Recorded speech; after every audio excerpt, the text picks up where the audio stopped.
Well, good morning, Rinconians. How are you today? It's Rincon Steve. We're going to continue with our teardrop build. And if you've been following along, you see that we've come a long way. Today I'm going to cover a lot of loose ends. I've got doors to put on. And right now you can see they're kind of in the raw setting. Got to put edging on that, which involves ironing. And the other issue here too is the fact that I got to make sure I get everything polished. I don't have to make sure, but it'd be good for me to make sure that everything's got varnish in the areas so that once I get the ceiling in, it's difficult to get into. So I got a little bit more to do there. And then to install the doors on the cabinets, because it involves clamping up here. So if I can do that before we start the ceiling, because the ceiling is the next step. We've got our sides on here, and we'll fasten the ceiling onto there. So today's just a loose end day. Excuse me. And I know once we get that, it'll be kind of exciting to be able to get the ceilings together and start on the roof spars. All right, as you can see, we've got our doors in place. Kind of getting my last screws in. You can see I put a piece of wood to hold them straight. Challenge is these hinges have springs in them, and they want to, not align where they need to go. So you got to clamp the door down, as you can see here, and yet keep it straight and equal distance. So got that all worked out here, and I'm just screwing off my last door. I don't know if you can see that.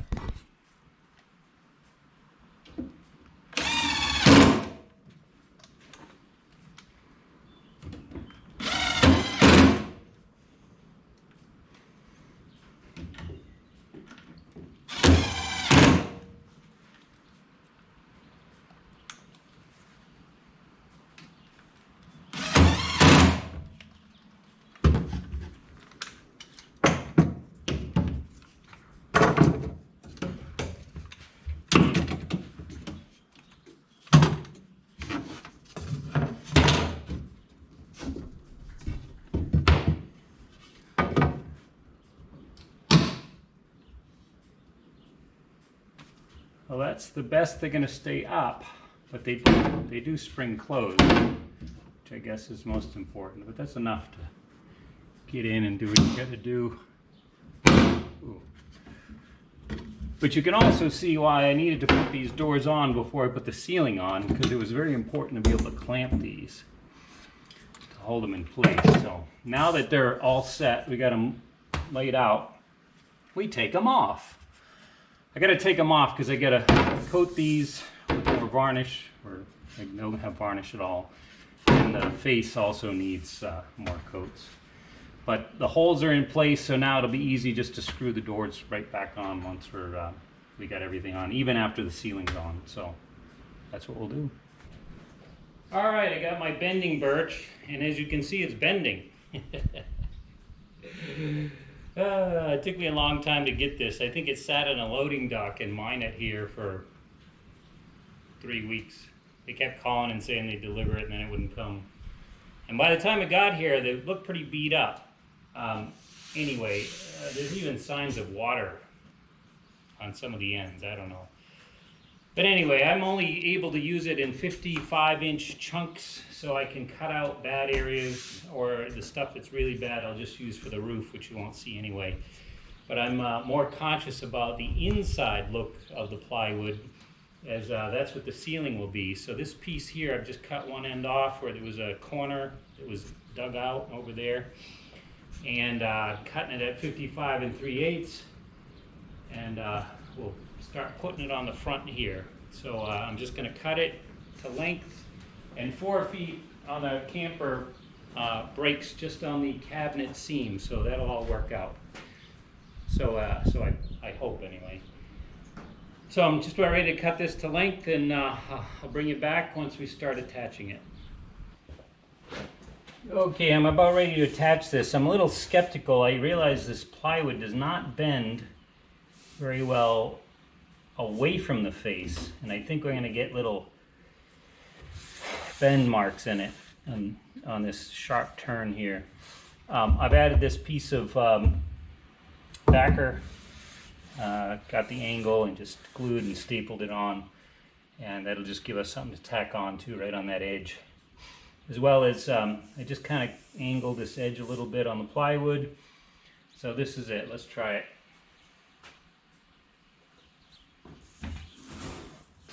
You can see I also notched the ends.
Okay, so we pulled out the plywood. I think you saw a clip of that, and I got it into place. I went with the thicker, I think it's actually 3/16 as opposed to 1/8.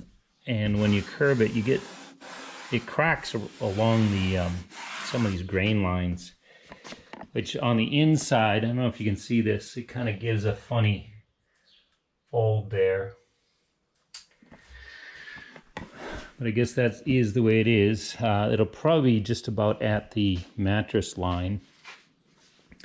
So I started forming it, and I was stapling it, but my narrow staples won't hold this, especially here on this tight curve. And it just shot right through. And so what I ended up doing is gluing that. I use adhesive on that, and it's only glued up to the curve. And I'll work on the rest of it. But the other issue I had, I was using those long, narrow staples, which are about 1.25 inches, and I got a lot of mess on the inside. I got pieces of the staples coming through. Can you see that? It's very discouraging, but I can fix that. I can put, take a set, bury them and patch. I got a few of them here and one over there. And this is the one that bugs me the most. I got a staple that came through on the fiberglass. So I got some ideas to fix that too. So anyway, so what I did is I just picked up a wider stapler. This has a 7/8 wide staple, but it's only 1/2 inch thick, or deep, I should say. So let me just open this up for you, so you can see what it is. So that will hold a little better. And in reality, all we need to do is get this to stay in place, and then we can get the spars on. And then once the spars are on, they'll hold everything in, but we need to get it tight in place so we don't have any funny ripples or anything on the inside. You can see I've got 2 pieces already. I can only do 4-foot widths. You can see this landed right on my cabinet. I got my next piece cut, and that will land also on the cabinet here. And then I'll have just a short piece to put across here to there.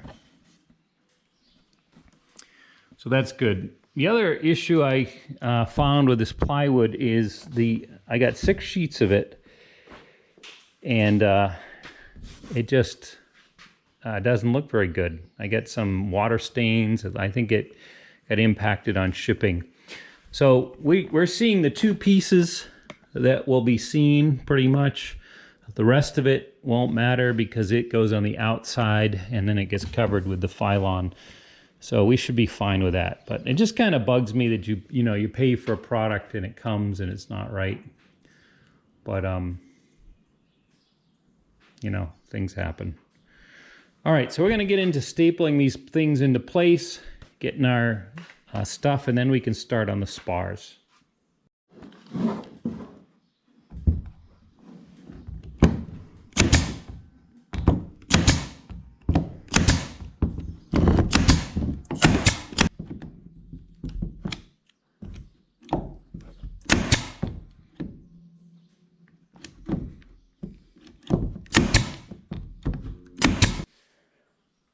Well, there it is.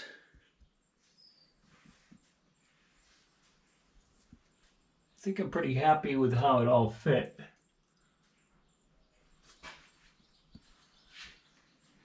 I guess the only area that doesn't look great is right here.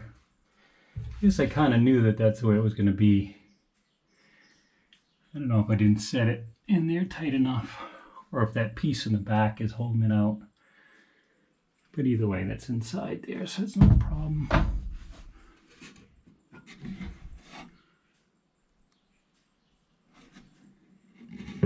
Yeah. And on the outside, starting to look like a teardrop, isn't it? Ugh.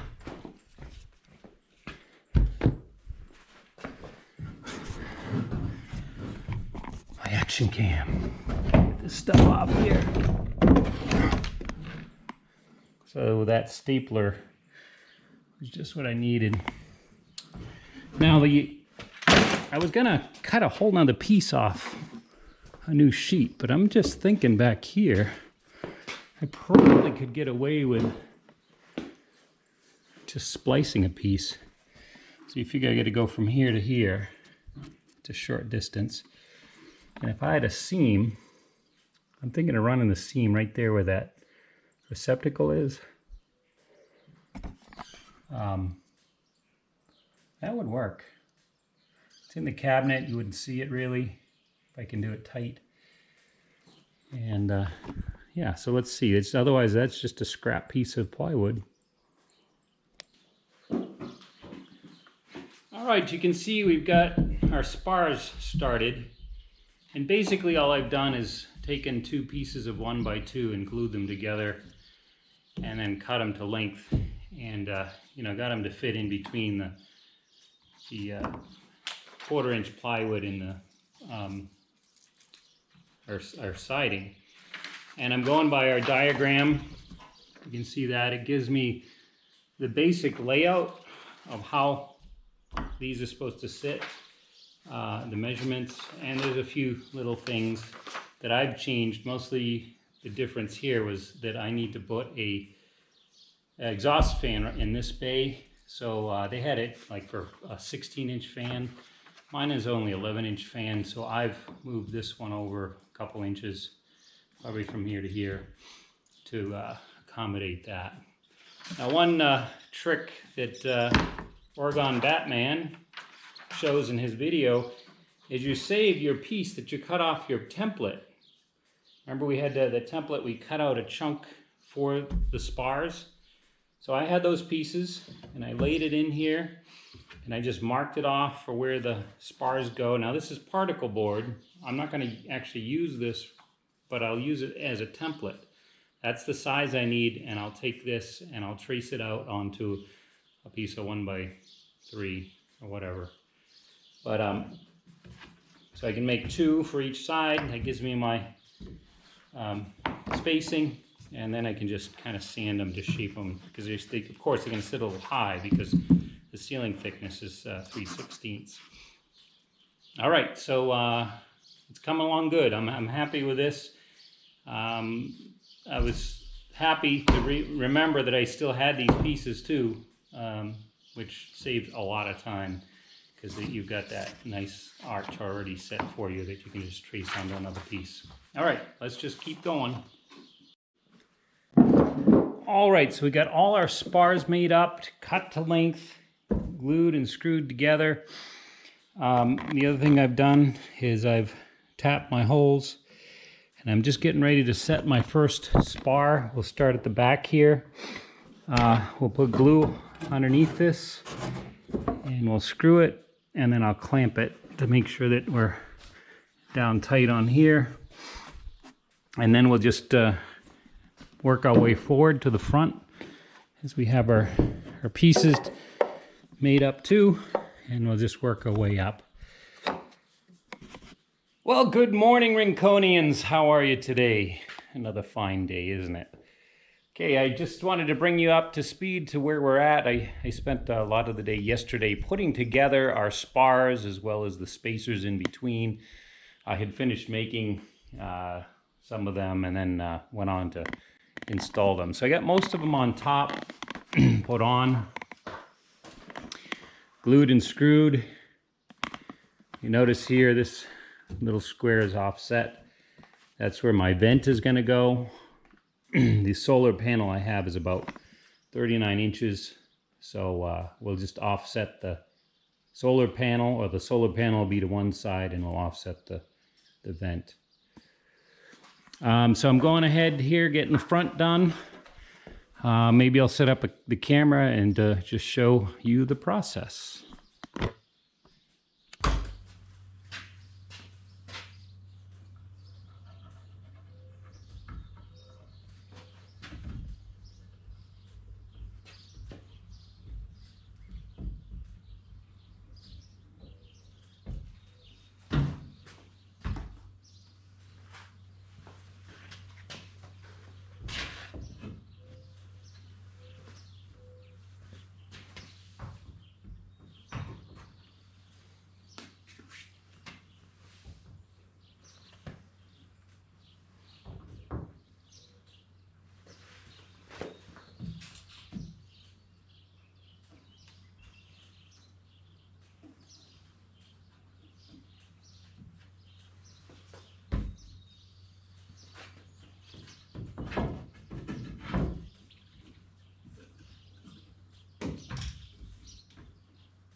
Okay, so that does it with our basic framing.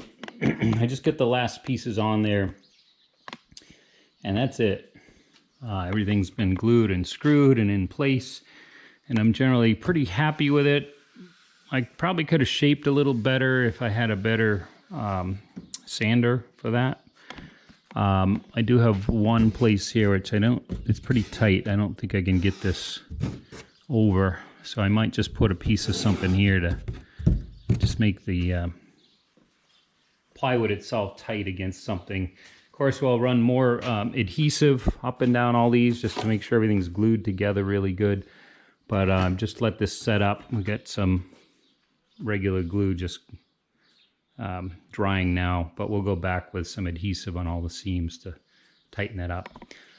So next, what's up next? Well, after framing, you do rough electrical, right? So you remember I've got some switches behind here. So got to drill a hole for lights, and then we're gonna take some wire, and we got to bring some wire up for our recessed lights. It's over here, and we have a fan that's over here.